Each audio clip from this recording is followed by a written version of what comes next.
again, nice to see you. Are you ready for the first delve into White Dwarfs of 2025? We've got 1987, we've got 1992, and last year I kept getting all of those years wrong throughout the entirety of the year. I got all of the years wrong. Let's see if I can do any better this year. Okay then, here we are. First White Dwarf of the year. This is White Dwarf 85, January 1987. On the cover, as you can see, we have a RuneQuest image, the new issue of RuneQuest that was just produced by Games Workshop with wonderful Games Workshop art, as we shall see within. You may be able to see there is a little bit of scribbling. Someone's been working out their points values and things are on the cover here. That wasn't me. That was here when I got this magazine, so don't blame me. Don't know what that's quite all about. Mike Broden, this is his second issue as editor, and he says here, one of the many problems in editing White Dwarf is deciding what game systems to cover. Well, I think he's decided to go all in on this one. We have got an absolute gamut of RPG content covered in this issue. So obviously trying to tick all of the boxes. We have Blood Bowl, released, the first edition of Blood Bowl with its cardboard counters and then a selection of metal figures available separately for it, getting good reviews from Richard Meadows here. We have a film review of the very excellent Labyrinth. Of course, the David Bowie, Jim Henson, Brian Froud, more successful sequel to Dark Crystal. Follow on from the Dark Crystal style of doing things. Getting a mixed review here, saying it's rather pantomimey. It's one of my favourite childhood films. I'm sure it's one of many of your favourite childhood films, unless you are of a teenage age at this point, in which case possibly it was not cool enough for you. Don't know, but I look back on it very fondly. I still think it's a great film. I actually watched it over Christmas. It's been a few years since I've seen it, so I decided to watch it over Christmas before I saw that this review was in here, so it's quite nice to have that sort of serendipity pop up there.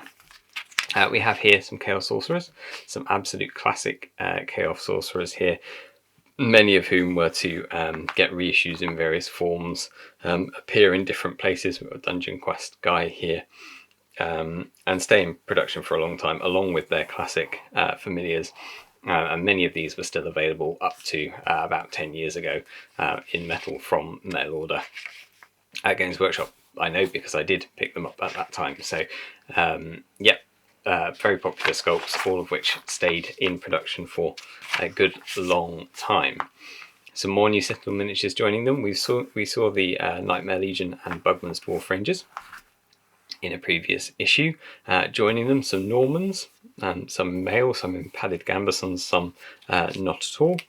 The Gothic Horror range, a big old spider, and some lovely dwarf adventurers, including the classic wizard, back when dwarves had wizards, and the other wizard here, Drognir, with his floppy hat. I'm not quite sure why they all get names, and this one is just wizard, but there you go. Maybe it's rare enough that wizards just get called wizards. We have a look at races in AD&D, the way that they are depicted in game terms, for good or for bad, along with some suggestions for how they might be improved, either for balance or where balance has meant that some of the character of the race has been a bit lost.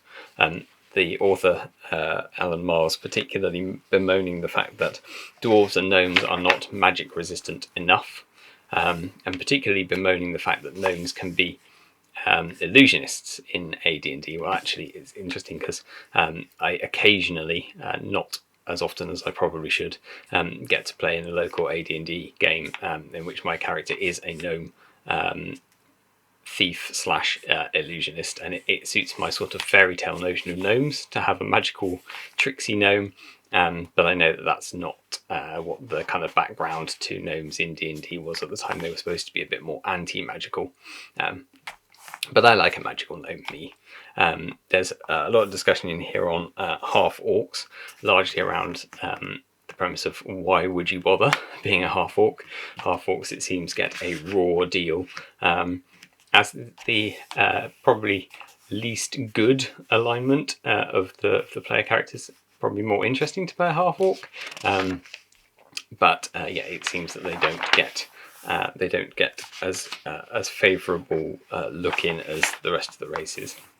Here is Carl Critchlow's Thrud, with an R, being sought out by the Law.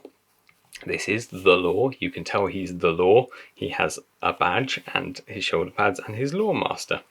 And he's going in search of the Barbarian, not for crimes against humanity, shall we say, but rather to try and recruit him to the cause, which Thrud is actually quite keen on, except that he would have to wear a stupid costume, and Thrud, of course, only wears his fur and his helmet. This is Warhammer Fantasy Roleplay, a look at a ghostly encounter and an NPC of dubious repute that you might encounter on the road whilst out adventuring looking for other things. We have some Star Trek here. Apparently, even back then, people were trying to metagame the Star Trek rules, and so here's a reminder of some ways in which the GM can bring the narrative back to something representing what happens in the TV series. Bushido also gets a page with some entertainer stats. There's a bit more here for RuneQuest, as you might expect, given that RuneQuest has just got a reissue from Games Workshop, no less. So here is a campaign in which some adventurers are asked to rid the land of a brew infestation, but the brew have made their camp in a cavern inhabited by the disembodied spirit of a sorcerer who is causing some issues. So not quite as straightforward as it might be to clear out the brew infestation. Here is that wonderful image that we saw on the cover, along with some art from Ian Miller, Tony Ackland, for this new edition of RuneQuest. And here are some more of Tony Ackland's brew, and we're going to see some more of Tony Ackland's drawings a bit later in this issue. There's quite a lot of stats in here. Once that's done, we come across some dragons. The AD&D or D&D base set red dragon and green dragon, although in here somewhere there's an advert somewhere for them. If I can find it just there. So here's the box art. This one from the expert set. This very much looks to me like a kind of red gold dragon. It doesn't look very green, but I guess they've gone for a red green pairing. It's certainly not a white dragon, like a red-white dragon pairing, but they've gone for a green one. Here he is painted by Kev Adams, who's also painted the blue, red and green dragons from Citadel. All of these, including this great spine dragon here, Nick Bibby sculpts, of course. Wonderful sculptor of wildlife. Some of these close-up photos are a little bit blurry. The difficulty with taking photos at that time, you didn't know quite what you were going to get until the film comes back, and it's a big old process camera, very expensive, very time consuming, very delicate setup, and probably having taken these photos they just wanted to put them all in place, but actually some of these are a bit blurry, a bit grainy, difficult to see what's going on. I'd much have preferred having just these main photos of them blown up much bigger. I think that would have been a much better selling point for the dragons. But anyway, nice to have the kind of different shots alongside them. This one, of course, Nick Bibby's classic spine dragon diorama on half a skull. And spine dragons always seem to be sat on half a skull. I think this is probably why. I remember reading an interview with Nick Bibby where he was talking about how this was his vision for the Great Spine Dragon, with this very elaborate tail fins and head wings and things. But they couldn't do this because that wouldn't mould very well. So he had to make kind of the basic dragon in its essential form, and then decorate it as he imagined the spine dragon being. And there's a bit of an account on how Kev Adams went about painting them, as well as some words from Nick Bibby on his on his conversion. Here we have some Pendragon. Swords of Pendragon. This is not rules, this is just an account looking at various swords that are mentioned in the myths of King Arthur from left, right and centre, from the Sword in the Stone, Excalibur of course, the Sword of David, and Balin's sword, not from The Hobbit of course, this predates that, but Balin's predecessor in the Mort d'Arthur, the Mallory stories. This one, Balin's sword and the Sword of King David, both feature in Mallory's account, and they have particular attributes and curses and various other things that could make them interesting to show up in game, and just demonstrate the kind of magical, if you wish, sword that exists or could exist in the world of King Arthur, along with a little glossary of where to look for some more details on those and other swords that you might want to feature in your game. Here are some more illuminations from Tony Ackland. Lots of stuff from Call of Cthulhu here. I think that was used in, I don't know, I can't remember actually. Possibly Warhammer Fantasy Roleplay, some of these. This was in the 3rd edition Warhammer rulebook.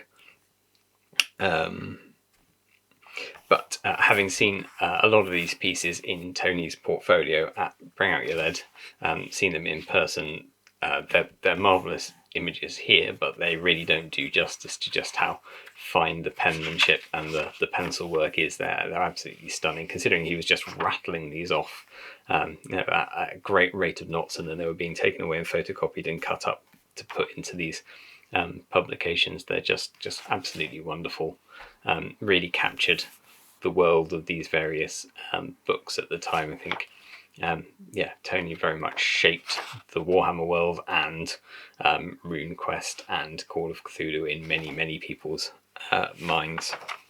So just an absolute pleasure to look at those original illustrations. We've looked at this. Gobbledygook here getting a hair transplant from his mate.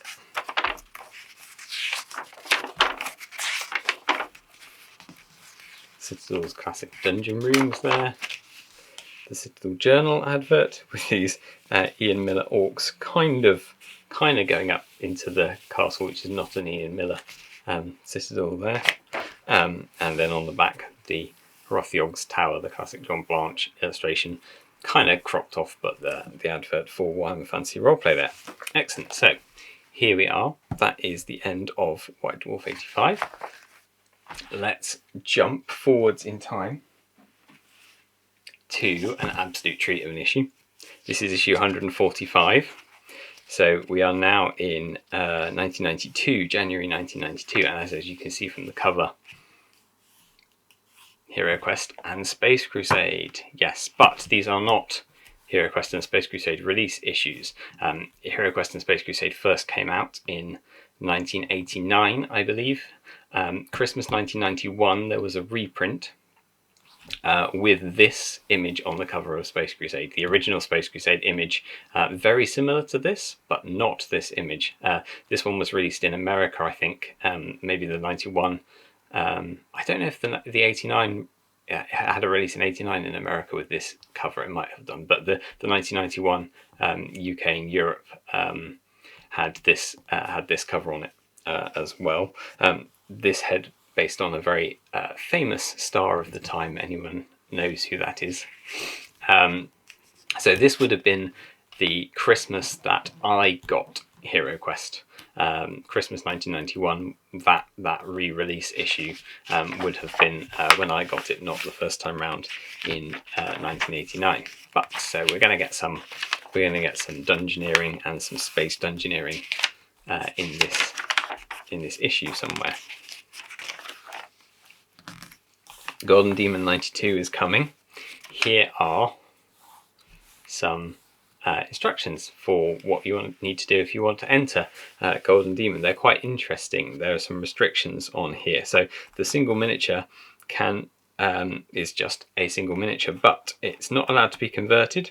It has to be on a base that's no larger than 25mm square. The overall height must be no more than 50mm. The miniature must not be converted in any way. No extra models, bits of models, or bought accessories can be used as scenery on the base. They want a stock model painted as is on a regular base. So really quite limiting. If you imagine, remember the great constructions of previous Golden Demon, that is not what they're looking for here. It's a bit bigger, it's a bit clearer for the, a bit more flexible for the mounted miniature.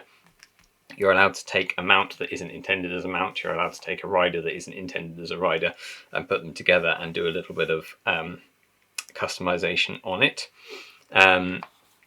The monster can be on a 40mm base. The maximum base restriction of 100 by 150mm to take into account dragons and things. The maximum height of the base plus model is 90mm. I guess they had display cabinets to put these in, so they needed to limit the height of it, or they didn't want people going massively overboard on basing, putting them on big rocks and things. There's a command group for Warhammer Fantasy Battle or 40k, so mixed in together, not in separate categories. A 40k vehicle, a Fantasy Battle war machine, a diorama of at least 2 models. This is very open, this one. A Space Marine Battle Force for Epic Space Marine. A Warhammer Fantasy Battle army of 1,000 points, and a Warhammer 40,000 army of 1,000 points. That's a big ask. That's a big entry for somebody to bring 1,000 points of Warhammer, especially back then before points sort of started to creep up. Did anyone actually do that? I don't remember seeing any photos in White Dwarf of people's entire armies. Here we have a 5-part campaign for Space Crusade. So we're used to seeing these now from Space Hulk. I'm not sure that was so much the case back then. There have been a few Space Hulk missions, but not the linked series that we saw when 2nd edition Space Hulk came out that were very dominant in the pages of White Dwarf. But this is for Space Crusade, but includes Space Marine Librarians, Terminators, and Gene Stealer Cults. So the kind of thing that you would get in Space Hulk. Here's how you put it into Space Crusade. And run these missions through. They're hunting for a rogue tech priest who's kind of gone off grid after he might have had contact with some Gene Stealer material. So I wonder what could have possibly happened to him. Yes, exactly. So here are the rules for Space Marine Librarians in Space Crusade, along with the various psionic powers for the various chapters, which as far as I can tell though, it's the same selection for each chapter. They aren't giving you slight differences as they do with the strategy cards that are in Space Crusade. And in case you liked the Terminators and the pictures of the Terminators, here's where you can get some from. Space Hulk, Deathwing, Gene Stealer, and Mike McVeigh's wonderful Space Hulk diorama and Deathwing Terminators there. Here's Mike McVeigh himself and Wayne England going on tour to Cambridge. Here's a look at Dragon Masters. I've not played Dragon Masters. It looks essentially like Mighty Empires, and in fact down the bottom here it says if you want to play this with more players, you can play it with Mighty Empires pieces. So I guess there's probably some crossover there. Dragon Masters being the designed by Ian Livingstone, formerly the owner, director, creator of Games Workshop, of course. So he approached Games Workshop with one of his games to put into print. There aren't any photos in here. There's lots of counters for adding some extra rules and bits and pieces, which seem very much like the kind of extra rules that you'd add to Mighty Empires, and this describes it very much as a Mighty Empires. But I would have thought that they would want to put some pictures of the dragon miniatures, which are quite fun and are not in Mighty Empires, but it seems that they don't.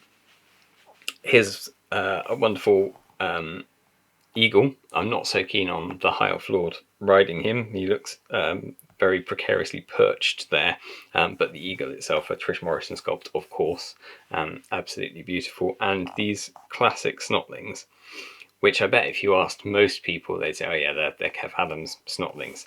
They are not. They are Colin Dixon. Kev did do some snotlings, but not these ones. The classic Marauder ones, the very iconic set of snotlings. These are pure Colin Dixon, everybody.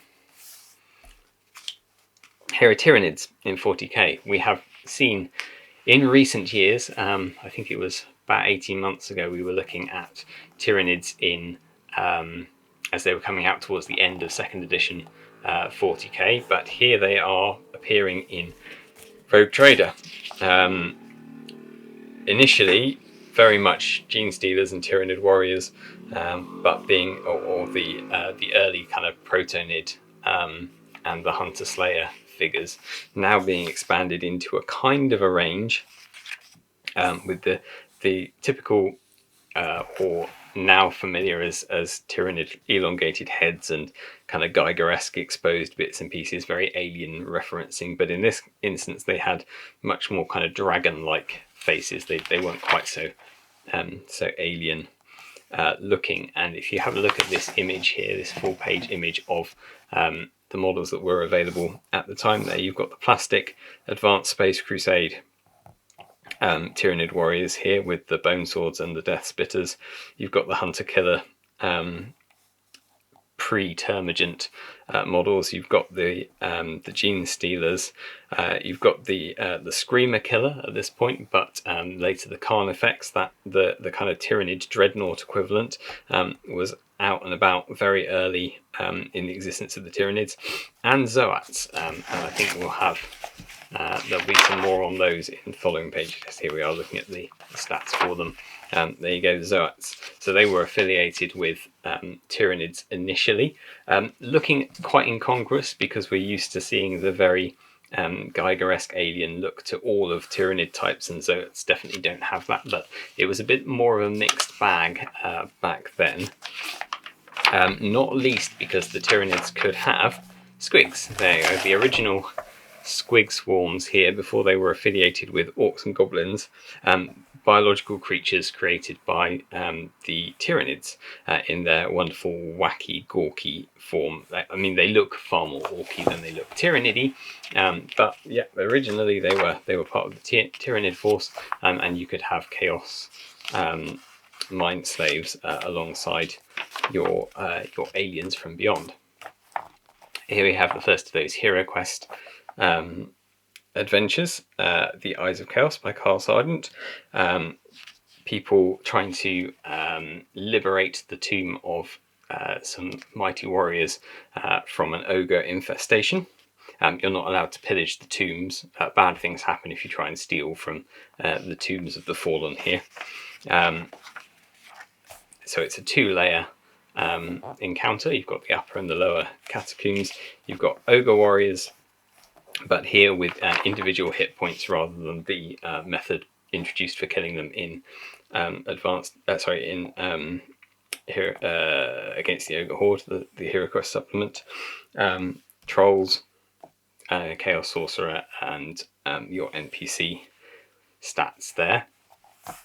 Here's that wonderful image of a selection of metal prototype Skaven and Men-at-Arms, although there are a few plastic production Men-at-Arms dotted in here as well. I love this image. I love all the colour in here, and I was very fortunate a couple of years ago to be able to source sufficient models to be able to replicate this image. So I was very diligently trying to paint each of these liveries in place. Yeah, it was a lot of fun staring at a very grainy image, trying to figure out what was going on. But I think it's nice and eye-catching. I know some people say that it's too bright for a Warhammer thing. It should be more grimdark, but I prefer a little bit of brightness in my fantasy. I think the Middle Ages were brown enough. There was definitely some colour around as well, and it's good to. It looks nicer on the tabletop to have some of that. Once you played that Heroquest adventure, you can play the advanced Heroquest version, or if you're just playing Advanced Heroquest, you can play the Advanced Heroquest version. This is a bit more involved, as you would expect from it being Advanced Heroquest. You've got a randomly generated dungeon level and then a couple of pre-generated or pre-drawn fixed dungeon levels, again with tombs and with ogres.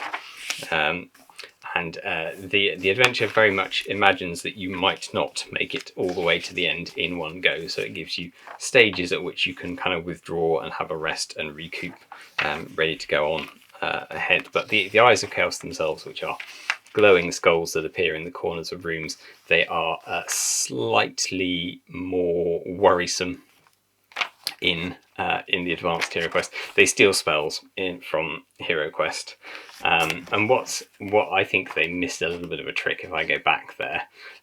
So they steal spells from the elf and the wizard at random, and then at the end you've got a Chaos Sorcerer who's got a set of fire spells that he can cast. I think if I were playing it through, every spell that had been stolen by an Eye of Chaos should be available to this guy at the end. I think that would be quite a nice turn of events. I know a lot of the healing spells and things probably won't be very useful to him, but some of the earth spells might be. He could buff himself or some of his monsters to make them really hardy. Yeah, I think that'd be a nice touch. But yeah, in the Advanced Heroquest version, the eyes are a little more violent. They can attack, or they can drain life points, or they can suck your soul out, or they can steal magic and various other things. So they have a lot more various functions should the DM wish.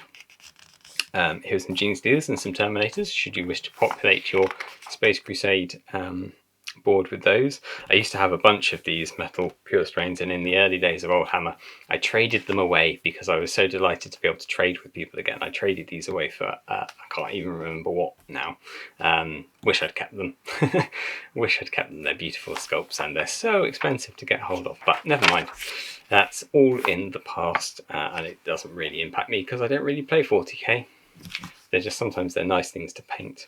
Here's that Screamer Killer, the Carnifex, the Hunter Slayers, the Zoats for your Tyrannid army, and this is the metal version of the Tyrannid Warrior. I gather that these are quite scarce to get hold of, but slightly different sculpt in metal with bone swords. They only produced the metal ones with bone swords, I think, although there was a prototype metal Death Spitter or Barbed Strangler or something, which didn't get released, which again, people have them, they are around, but hard to get hold of. But yeah, I like the kind of insectless with the kind of almost dinosaur-like facial features on there. I think it's an interesting take, and they dropped that to make them more Geiger-esque, I guess, in future editions, but I quite like the dragon faces on them. Here's those Marvellous Squigs, which I have most of in my Orc and Goblin army alongside the later Squigs, and the classic Ogre Marauders, but not featuring Hrothgar on this page.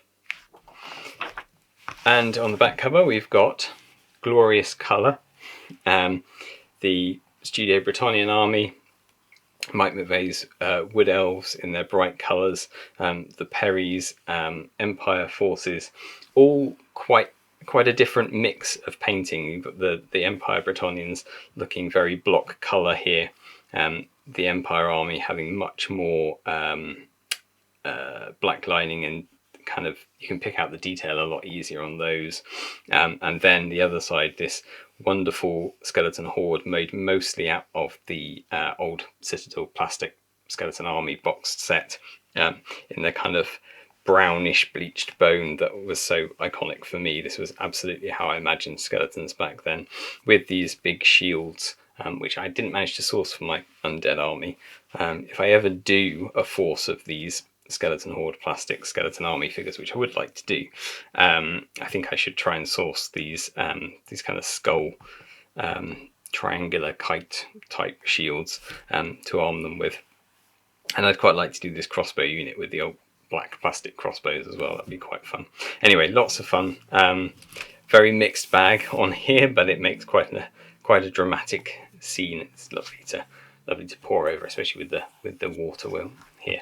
So there we go. That is White Dwarf 145 and White Dwarf 85.